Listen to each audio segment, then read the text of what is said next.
اللہ اپنے فیصلوں کو بدلہ نہیں کرتا، اور کائنات کے پیغمبر صلی اللہ علیہ وآلہ وسلم کا آخری وقت ہے۔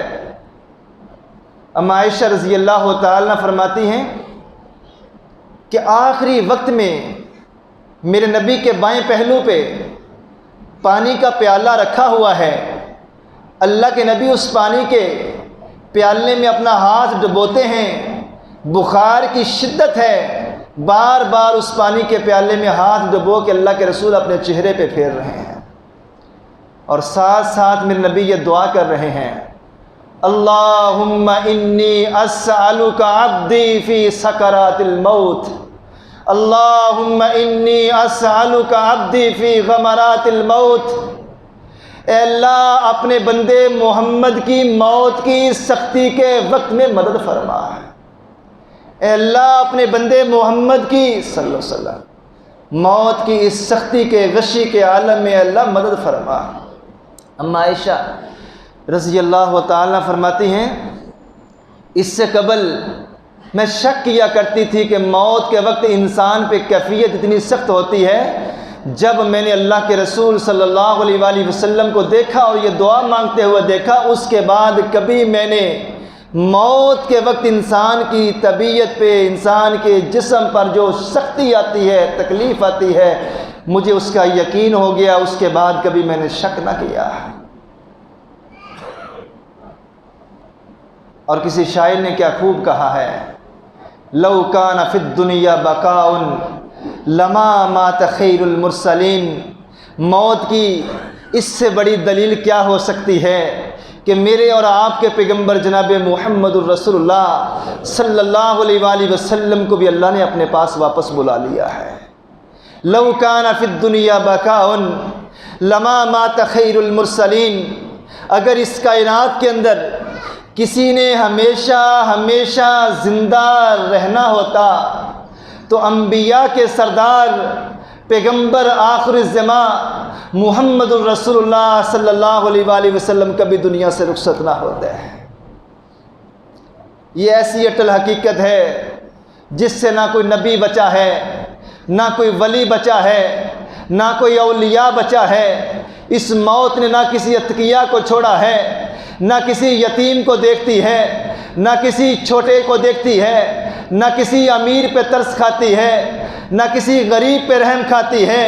یہ اللہ کا نظام اور اللہ رب رحمان کا اصول ہے کہ جب کسی کی موت کا وقت آ گیا، اینما تکون یدرککم الموت ولو کنتم فی بروج مشیدہ، اللہ نے جب موت کا ٹائم اور وقت لکھ دیا، موت کے فرشتے کو بھیج دیا، جب کسی کی موت کا وقت آ گیا، انسان پہاڑوں میں، بڑے بڑے مضبوط قلعوں میں، برجوں میں جا کے بھی چھپ جائے، موت کا فرشتہ وہاں سے بھی اس کو نکال کے لے آئے گا۔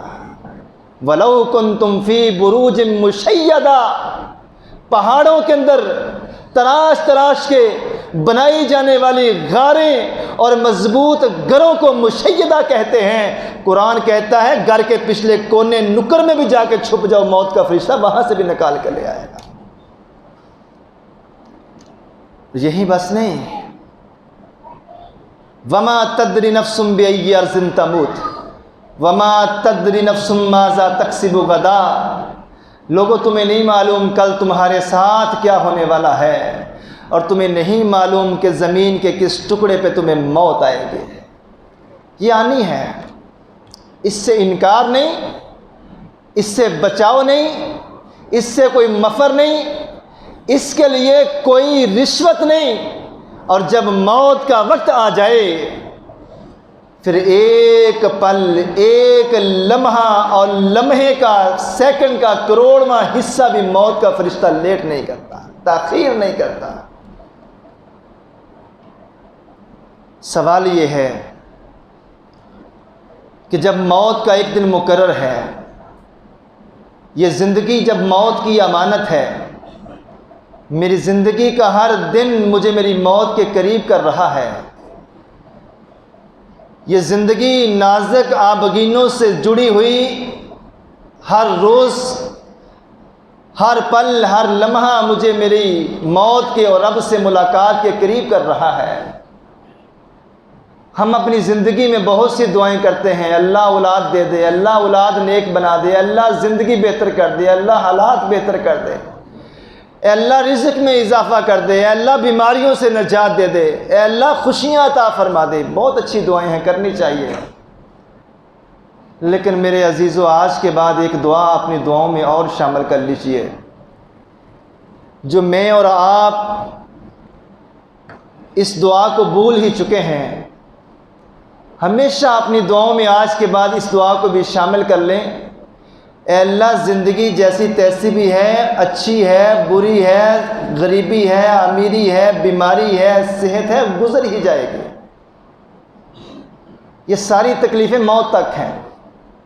اگر انسان نیک ہے تو اسے ساری تکلیفیں موت تک ہیں۔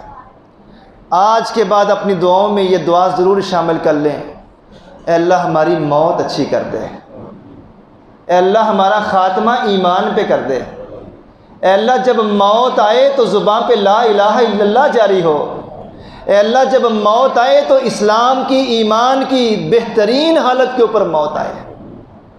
پوری دلجمی سے تشریف رکھیں۔ اگلی باتیں بہت اہم ہیں جو مجھے آپ سے کرنی ہے۔ میدان عرفات ہے،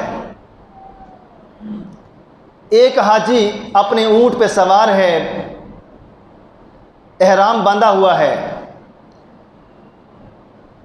اور میدان عرفات کے اندر اچانک اس کا اونٹ اس کو گرا دیتا ہے۔ جب یہ اونٹ سے گرا، بر جائیں، عورت کھڑی ہے، جا کے پتہ کرو کی مسئلہ ہے۔ میدان عرفات کے اندر ایک حاجی میدان عرفات میں احرام باندھا ہوا ہے، اونٹ پہ بیٹھا ہے، اونٹ سے گرا، ہڈی ٹوٹی اور مر گیا۔ صحابہ اکرام رضوان اللہ علیہ مجمعین بھاگے بھاگے اللہ کے نبی کے پاس گئے، اے اللہ کے رسول، ایک حاجی کا انتقال ہو گیا ہے، احرام باندھا ہوا ہے، نہ جانے کہاں سے آیا ہے، گھر سے نکلا، بیت اللہ پہنچا، احرام باندھا، میدان عرفات میں دعائیں مانگی، فوت ہوا، زندگی نے وفا نہ کی، پتہ نہیں کس علاقے سے کہاں سے آیا ہے، والدین کو واپس ملنا، بچوں کو واپس جا کے دیکھنا نصیب نہ ہوا، اللہ کے گھر میں ہی اس کی موت کا وقت آن پہنچا۔ میرے نبی نے فرمایا، میرے صحابہ جاؤ، وَغْسِلُوهُ بِمَاءٍ سِدْرٍ، اس میرے صحابی کو پانی میں بیری کے پتے ملا کے غسل دے دو۔ وَغْسِلُوهُ بِمَاءٍ بِسِدْرٍ وَكَفِّنُوهُ ثَوْبَيْنِ، اور میرے صحابی کو غسل دینے کے بعد اسی احرام کا کفن دینا ہے۔ توجہ، اسی احرام کا کفن دینا ہے۔ تم نے نہ اس کے چہرے کو ڈانپنا ہے، نہ اس کے سر کو ڈانپنا ہے۔ عام طور پہ ہوتا یہی ہے کہ میت کو جب کفن پہنایا جاتا ہے، ہاتھ بھی اندر ہیں، چہرہ بھی ڈانپا ہوا ہے، سر بھی ڈانپا ہوا ہے، پیروں والی سائڈ سے بھی کفن کے اندر لپیٹ کے گرہ لگا دی جاتی ہے، سر والی سائڈ سے بھی کفن کے اندر لپیٹ کے گرہ لگا دی جاتی ہے۔ فرمایا اس حاجی کے ساتھ تم نے ایسے نہیں کرنا، اس کو کفن احرام کا ہی پہنانا ہے، اور احرام پہنے ہوئے انسان کا چہرہ بھی ننگا ہوتا ہے، سر بھی ننگا ہوتا ہے، اس لیے تم نے میرے اس صحابی کا، اس حاجی کا، اس مرنے والے کا جب کفن ڈالنا ہے وہ اسی احرام کا ڈالنا ہے، نہ چہرہ ڈانپو نہ سر ڈانپو۔ صحابہ نے ایسے کیا، اور آخری بات جو میرے نبی نے فرمایا اس کو ایسے ہی کفن دے دو، فَإِنَّهُ يُبْعَثُ يَوْمَ الْقِيَامَةِ مُلَبِّيًا، کل حشر کے میدان میں لوگ نفسا نفسی کے عالم میں ہوں گے، لوگ اللہ کے دربار میں حساب دینے کے لیے پہنچیں گے، لوگ پریشان حال آئیں گے، لیکن یہ حاجی جو احرام باندھے ہوئے میدان عرفات میں اللہ کو پیارا ہو چکا ہے، یہ ایسے ہی اللہ کے دربار میں احرام باندھ کے پہنچے گا اور کہہ رہا ہوگا لبیک اللہم لبیک لبیک اللہم لبیک. جس حال میں اسے موت آئی ہے اسی حال میں اللہ اس کو اپنے سامنے کھڑا کرے گا. کسی بھی انسان کے لیے اس کی موت کا وقت بہت اہم ہوتا ہے. زندگی اہم ہے جینے کے لیے، سانسیں لینے کے لیے، لیکن آج آپ کو ماننا پڑے گا زندگی اچھی ہو نہ ہو موت اچھی ہونی چاہیے. کیونکہ جس بندے کی موت بری ہے اس کا اگلا انجام بہت خطرناک ہے. جس انسان کی موت اللہ کی عبادت کرتے ہوئے آ جائے، اور اس سے بڑے نصیبے کی بات کیا ہے کہ سجدے کے اندر موت آ جائے، اللہ ہمیں دے دے. جس انسان کی موت جس حال میں آئے گی اسی حال میں اللہ کل قیامت کے دن اس کو اٹھا لے گا. ارے جس انسان کی موت فیس بک، سوشل میڈیا، واٹس ایپ، راتوں کئی گھنٹوں موبائل دیکھتے ہوئے اس بات کی فکر نہیں ہے موت آ سکتی ہے، اچانک آ سکتی ہے، کانوں میں ہینڈ فری لگائی ہوئے گانے سنتے سنتے موت آ جائے، سوچئے انجام کیا ہوگا. اور قرآن پڑھتے موت آ جائے تو سوچئے پھر انجام کیا ہوگا.